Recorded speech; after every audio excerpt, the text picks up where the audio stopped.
Глядзіце, вот мы там часам смяяліся, что Лукашенко сваімі гэтымі фальсіфікацыямі і ўсім астатніх падчас прэзідэнцкіх выбараў давёў сітуацыю до того, что можна ўжо ўвогуле прэзідэнцкія выбары адмяніць, і ўсё там, калі трэба, то перапрызначаць сябе кожны раз, а можна і нават і адмяніць гэтае прызначэнне. Зараз, калі ён перасядзе у крэсла кіраўніка прэзідыума гэтага народнага сходу, атрымліваецца, вось яно і ёсць гэтая сітуацыя. Видите, ситуация может быть больше анекдотичной. Я уже говорил, что Лукашенко может остаться и президентом, и сесть у кресла кіраўніка усебеларускага народнага схода, и может, значит, застаться и кіраўніком державы, и кіраўніком фактично выканаўчай улады. Это все может быть. Але на сегодняшний день вот эти посады, яны мало что значат. Мало что значат. И я абсолютно перакананы, что пакуль ничего принципово не меняется. І гэтак жа, калі нічога не зменіцца, калі людзі не падымуцца і сваёй выключнай большасцю не заставіць гэтую уладу сысці, то зноў жа пелетон аўтамабіляў з лукашэнкаўскім мерседесам будзе ездзіць па вуліцы, незалежна ад таго, у якім крэсле ён будзе сядзець. І дзе б ён не сядзеў, на яго на гэтыя сходкі будуць прыходзіць і прэм'ер-міністр, там і кіраўнік всебеларускага народнага сходу, там і старшыня Конституцыйнага суда, і гэтак так. Таму што у нас персаналісцкая улада, якая заточана пад одну персону. І гэта персона трымае усіх астатніх на сваім утрыманні матэрыяльным, на кампрамаце, на запалохванні, на страху. І гэта будзе працягвацца, пакуль існуе вот эта вертыкаль улады, пакуль не працуе прынцып падзелу улады, пакуль у нас застаюцца аддзеламі адміністрацыі Лукашэнкі судовая сістэма, палата прадстаўнікоў. Не чакайце ніякіх зменаў. Усё, што это робіцца, гэта не дзеля пераменаў, нават не дзеля імітацыі, толькі для таго, каб і далей утрымоўваць уладу. Гэта стратэгічная мэта, на якую працуе Александр Лукашенко. Яго хвалюе ў гэтай сітуацыі толькі адно, каб, не дай Бог, раптам што-небудзь не здарылася і ў людзей не прарвала.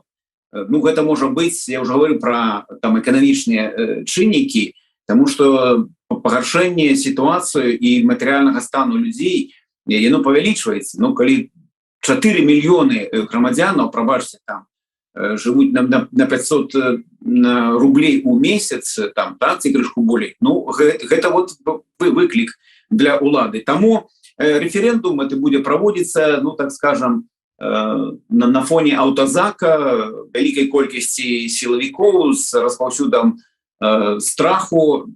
Мэта толькі адна, як хутчэй бы гэта правесці, каб Карпенко выскачыў там на тэлевізію, агучыў там свае 72%, якія быццам бы прагаласавалі там за прапанову Лукашенка, і ўсё, і далей зноў жа пусціць аўтазакі, міліцыянтаў, каб людзі пасля гэтага не выйшлі на вуліцу. Перажывуць, яны лічаць, што яны пераможцы. Але выглядае на тое, што плануе ён прапісанымі там гэтымі паўнамоцтвамі, тэрмінамі і гэтак далей яшчэ як мінімум колькі там 12-13 гадоў на кіруючай пасадзе быць.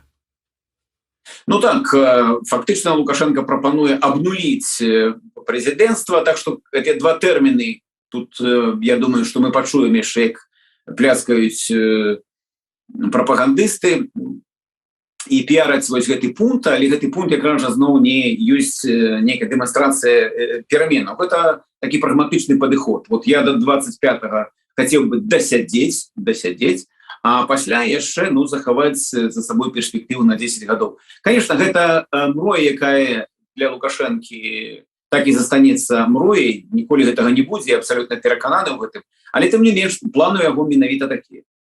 Всякі выпадак. Вот Лукашенко, ён аўтар апошняга тэксту, ён зараз носьбіт вялікай колькасці страхаў і фобій, што ён прапісаў яшчэ прэзідыум всебеларускага народнага сходу. Это на всякі выпадак. Калі раптам нешта там адбылося і нейкая там невялічкая кучка там узбунтавалася, то ў прынцыпе ўсе паўнамоцтвы яны сканцэнтраваныя ў прэзідыуму всебеларускага народнага схода. А астатняе гэта такая табуретка, якую трэба там раз у колькі часу поставіць на сцэне і не больш таго. Вось яна стаіць, закончыўся спектакль, занавес і ўсё, раз'язджайся да хаты. Магчыма, дадуць па скураным портфелі і бутэльцы масандры.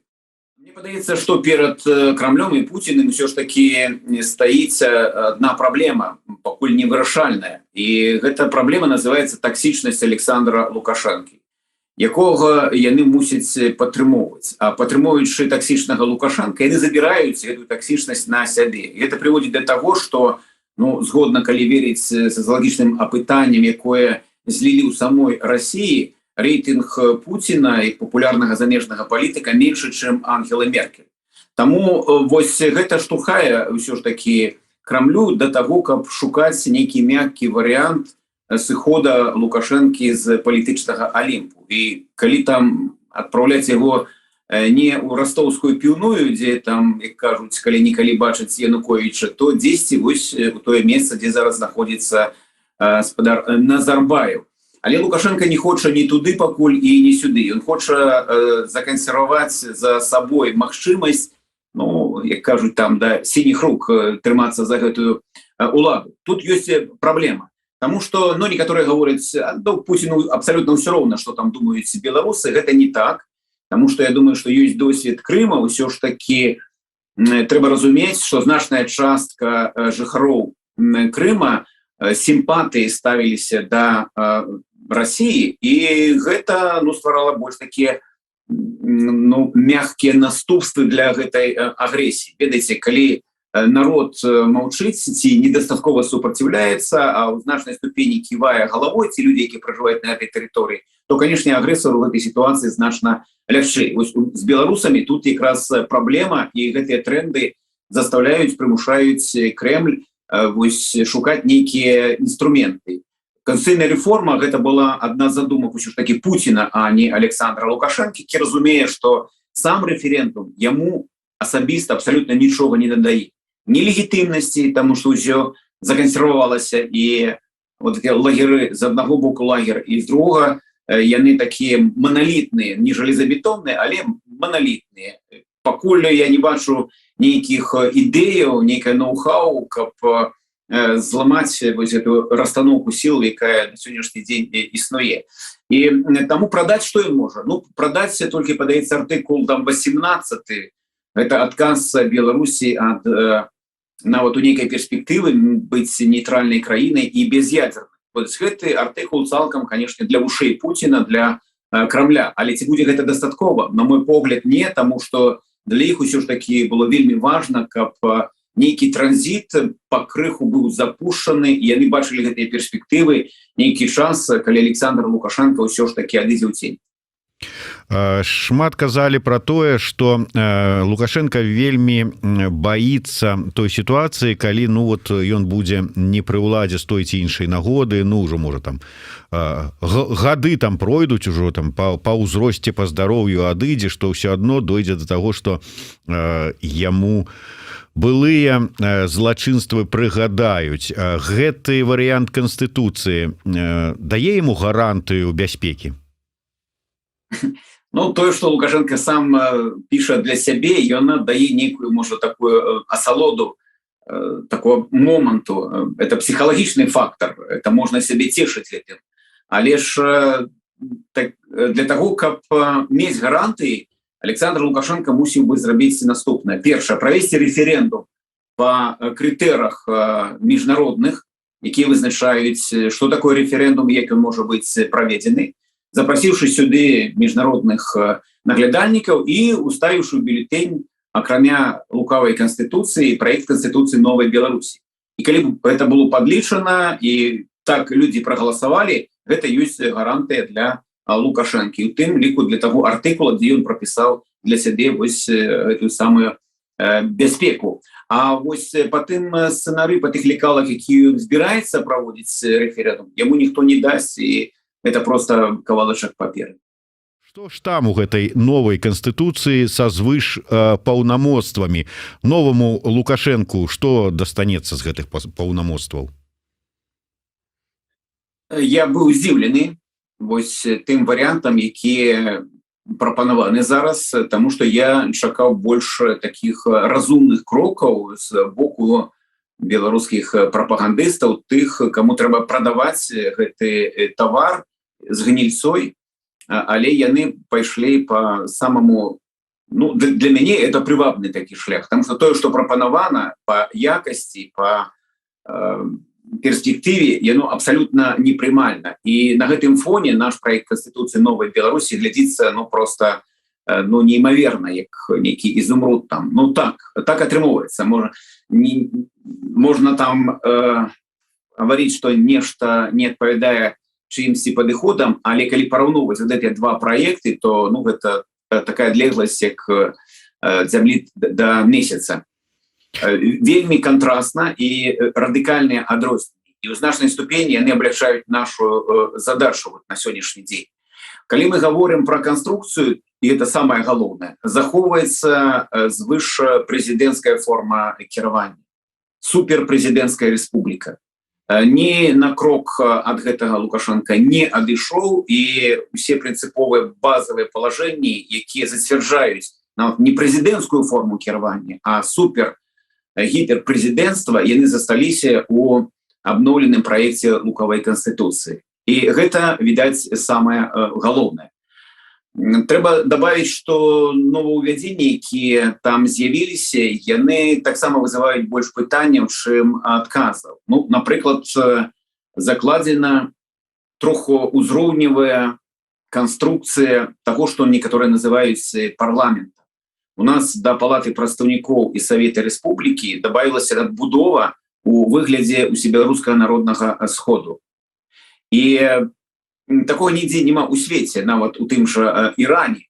Там все-таки двухузроўняў ёсць парламент і ёсць там супольнасць аятол, якія там у значнай ступені бяруць на сябе частку парламенцкіх паўнамоцтваў. А у нас вось такая складаная конструкцыя.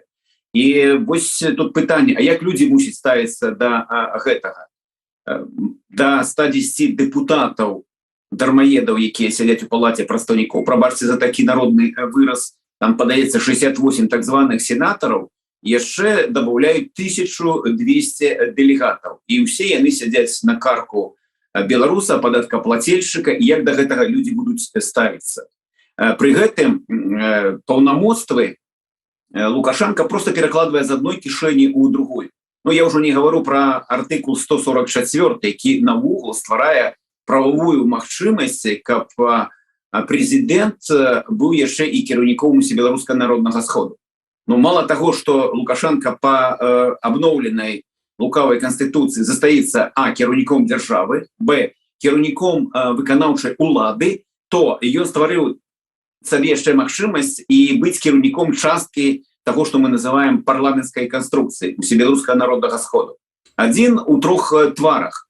Ну, вот ці гэтага чакалі, ну, так скажем, некаторыя ліберальныя прыхільнікі Александра Лукашенко, калі можна іх так назваць.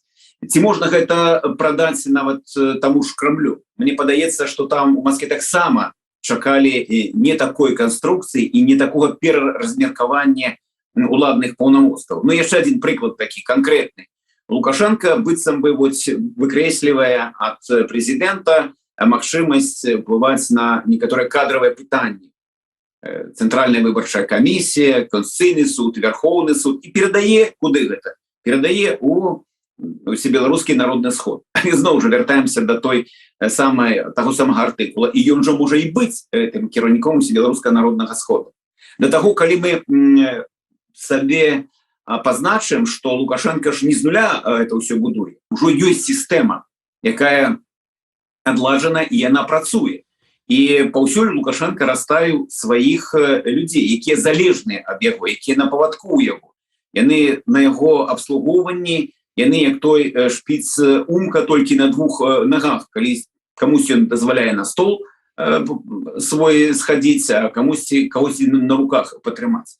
Таму, калі мы говорим, што нейкія функцыі там перададзены куды у Савет Рэспублікі, то гэта азначае, што это не нейкаму Савету Рэспублікі, куды нехта там выбірае нейкіх сваіх прадстаўнікоў. Гэта ён перадае каму? Спадарыні Качановай. А хто такая Качанова? ближайшая хаўрусніца Александра Лукашенко.